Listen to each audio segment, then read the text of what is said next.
Coba kalian tengok dulu ini. Agak kucek-kucek dalam mata kalian. Ku tanya dulu sama kalian. Nggak salah lihat kalian kan?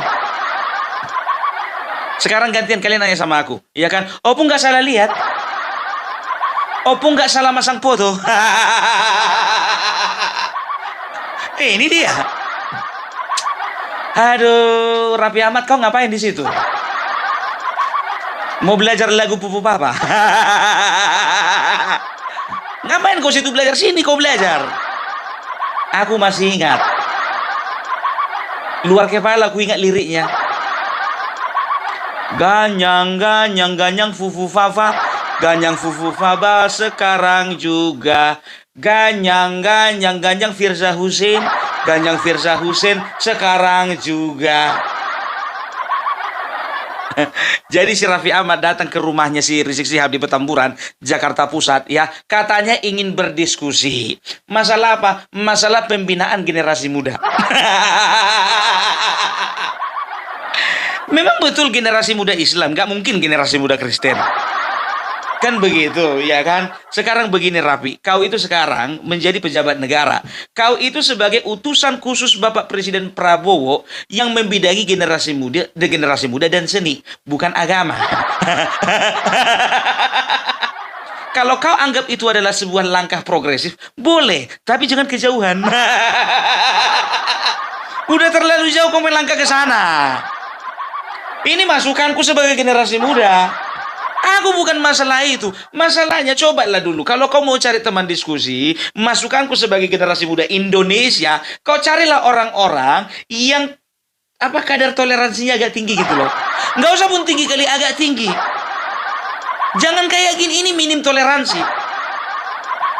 Ya, dari mana kau tahu? Kayak nggak tahu aja aku dari kemarin.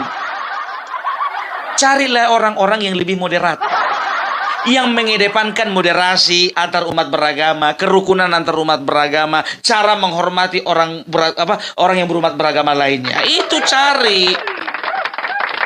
Nanti bentar lagi ini datang ini ke rumahnya si Bahar Smith.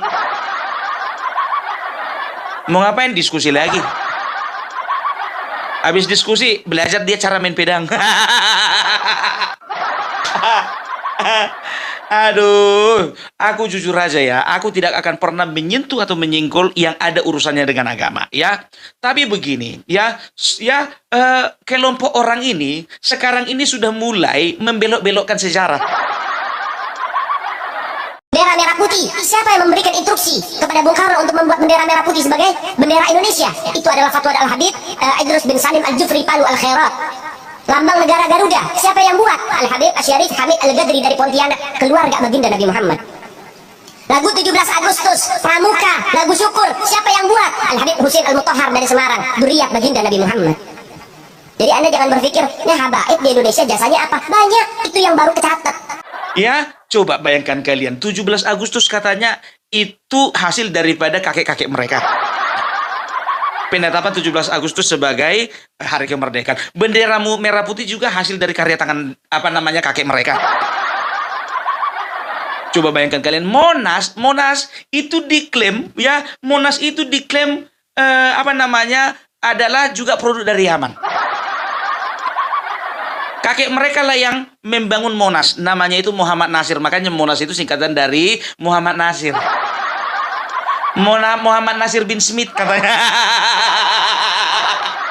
Padahal aku dari dulu sejarah belajar Monas itu singkatannya Monumen Nasional, bukan Muhammad Nasir. Ya, ini makanya aku bilang, aku jujur aja, sebetulnya banyak yang minta aku untuk bahas-bahas ini. I'm sorry to say, saya tidak mau membahas segala sesuatu yang berhubungan dengan agama. Tapi kalau berbicara dengan sejarah, ya, ada hubungannya dengan sejarah, Opung Parbelak pun juga akan angkat suara. Mengerikan orang ini, biar tahu semua diklaim punya orang ini.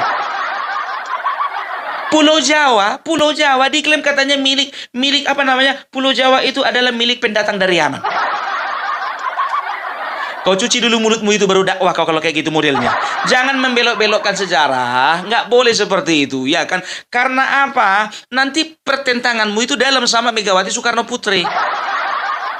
Karena bapaknya kemarin adalah founding father Indonesia, mengatakan jas merah, jangan pernah sekali-sekali melupakan sejarah. Kan begitu. Walaupun pada akhirnya Rocky Gerung mengatakan artinya adalah jangan pernah melupakan pengkhianat. Apa hubungannya? Rocky Gerung. Kayak contohnya bendera merah putih. Bendera merah putih itu diambil oleh oleh Presiden Soekarno, presiden pertama kita, ya, yang melihat bagaimana kerajaan-kerajaan di Indonesia itu cenderung pada umumnya memiliki corak warna merah dan warna putih. Digabungkanlah itu karena kerajaan-kerajaan yang ada di Nusantara waktu itu memakai bendera coraknya warna merah dan putih, maka berkesimpulanlah Bapak Soekarno supaya bendera kita itu warnanya merah putih. Ini orang Yaman ngaku pula katanya inisiatif mereka yang yang membuat bendera merah putih itu adalah menjadi bendera kebangsaan kita.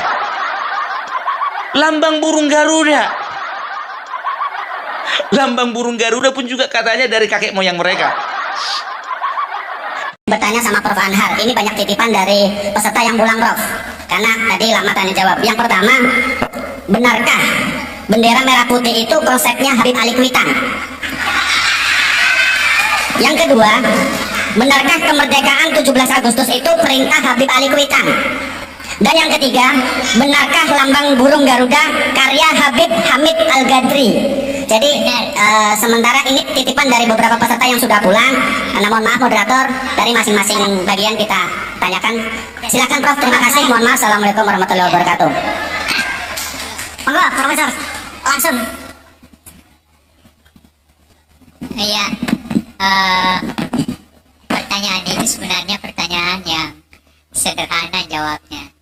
Jadi ketika itu diperlukan lambang negara, lalu dibentuk panitia. Panitianya ketuanya Ki Hajar Dewantara. Lalu anggota panitianya ada Yamin, ada Sultan Hamid. Nah lalu ada dua dari sekian banyak bahannya masuk, dua yang diterima. Sultan Hamid sama Yamin. Tapi kemudian setelah dilihat bahwa Yamin sedikit ada kecenderungan ke Jepangan, maka kemudian diterima Sultan Hamid. Tetapi ada tetapinya. Diterima, tetapi begitu Bung Karno melihat, maka dia melihat berbagai hal yang kurang tepat. Maka dia panggil seorang seniman namanya Dullah. Lalu dia katakan, Dullah, perbaiki itu. Maka diperbaiki. Jadi yang kita lihat sekarang itu bukan asli dari Sultan Hamid, tetapi itu adalah perbaikan dari kehendak Presiden Soekarno yang ditugaskan kepada seorang seniman yang bernama Dullah. Faktanya seperti itu. Itu yang pertama. Yang kedua, saya menolak Sultan Hamid sebagai pahlawan nasional karena pada tahun 1947 pangkatnya dinaikkan dari kolonel menjadi mayor jenderal di negeri Belanda. Pada tahun itu kita diburu-buru oleh Belanda, ditembakin dan sebagainya. Dia tidur di negeri Belanda. Terima kasih, itu jawaban saya. Bendera merah putih? Yang bendera, kenapa benderanya?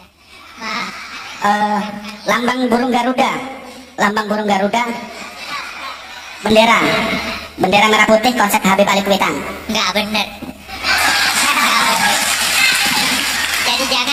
Jadi jangan menggunakan sesuatu yang penting bagi negeri kita hanya untuk kepentingan diri kita dan kelompok kita.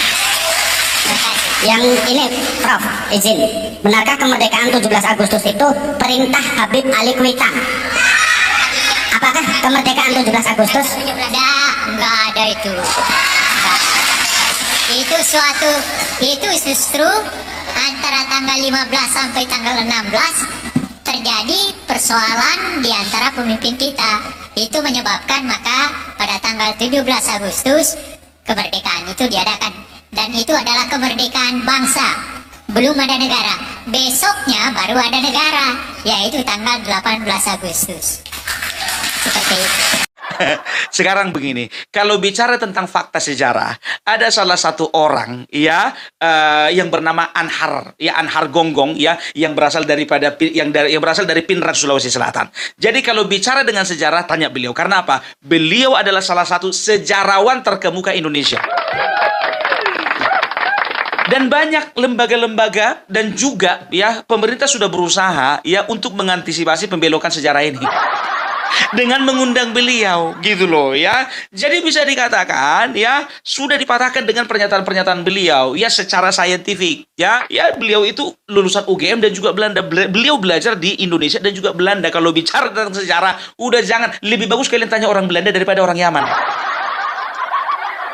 Ya, lebih ngiri orang ini dari orang Malaysia. Kalau orang Malaysia paling yang diakui mereka itu wayang kepunyaan mereka. Batik kepunyaan mereka. Ini orang Yaman, burung Garuda mereka yang bikin. Merah putih mereka yang bikin. Kemerdekaan Indonesia juga katanya kakek mereka siapa namanya Ali Kuitang yang mendesak Soekarno. Coba bayangkan, Monas pun juga katanya mereka yang bikin. Asal kata Monas itu Muhammad Nasir. Ilmu dari mana itu? Jadi gini, ya Raffi Ahmad, ku bilang sama kau. Jadi inilah yang mau ku transferkan ilmu kepada generasi muda, ya. Penyesatan seperti ini. Ku bilang sama kau, Raffi Ahmad, jangankan sejarah mereka palsukan, kuburan pun mereka palsukan.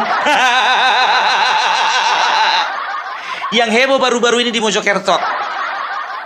Ya, di Mojokerto ya ada beberapa LSM di sana ya yang sudah gerah dengan tingkah laku orang ini ya. Waktu itu mereka merencanakan untuk membongkar ya kuburan yang dikatakan keramat lah, kuburan yang menjadi tempat tempat ziarah lah. Ternyata di dalamnya tidak ditemukan apa-apa.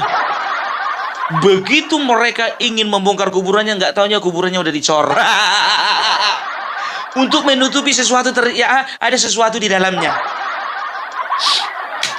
Ya, inilah dia. Aku tidak berbicara tentang agama, ya. Aku hanya berbicara tentang sejarah. Karena dia katakan ada pembinaan generasi muda, walaupun ada kata-kata Islamnya, ya, tapi kita sebagai manusia Indonesia, ya, juga tidak ingin bangsa kita diobok-obok bangsa lain, ya. Agama kita diobok-obok oleh bangsa lain untuk membenci agama yang lain, ya. Kita tidak mau seperti itu. Gitu dia. Ini ada sejarah katanya ya, ada sejarah yang mengatakan bahwasanya ternyata Yaman itu, para pendatang dari Yaman itu didatangkan Belanda sengaja untuk meredam kaum-kaum pemberontak yang ada di Nusantara katanya. Ya, jadi ketika itu ya mungkin ya mereka sambil berdagang sambil berdakwah apa segala macam ya, ternyata makin lama tingkah laku mereka sangat meresahkan. Ini berdasarkan dengan tulisan-tulisan yang kubaca. Dan waktu itu Presiden Soekarno tahun 1964 berencana untuk memulangkan mereka.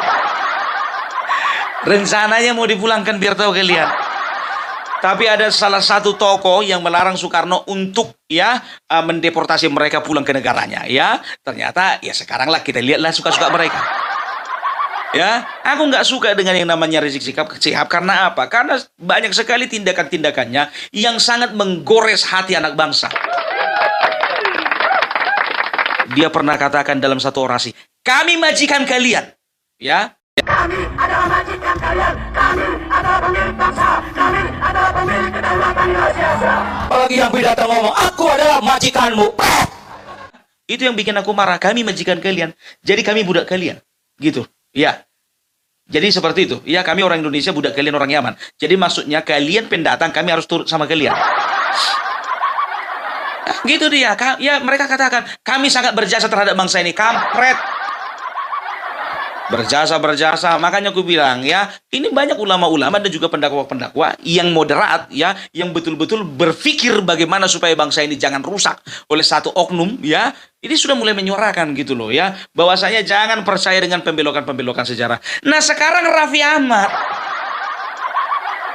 makanya kau Raffi Ahmad, sebelum kau melangkah jauh, ya kau baiknya harus dulu berbicara atau berdiskusi dengan orang-orang yang betul-betul berpikir bagaimana bangsa Indonesia ini tetap di dalam keutuhan.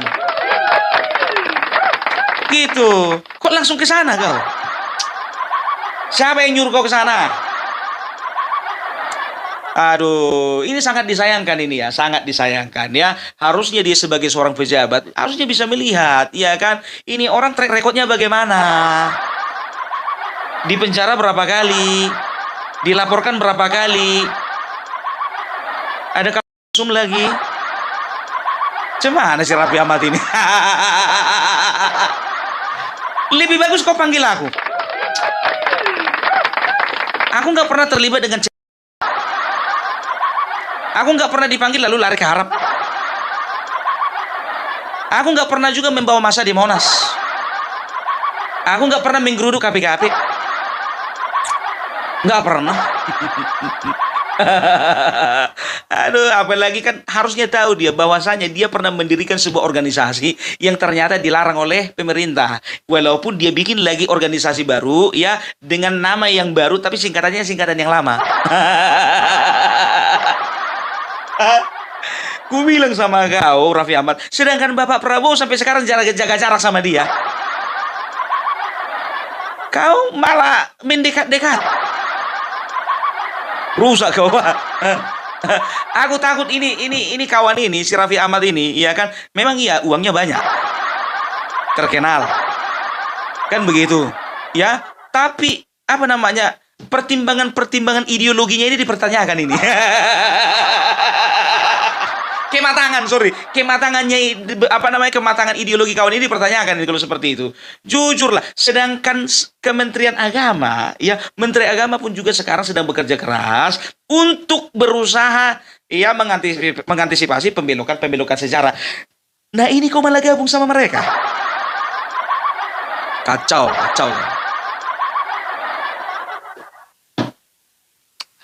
Bapak Prabowo, kami mau nanya, reshuffle kapan kira-kira?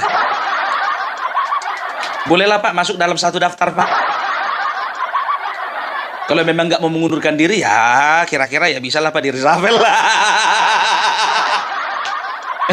Kemarin sudah masalah patwal, sekarang dia jumpa sama yang sana.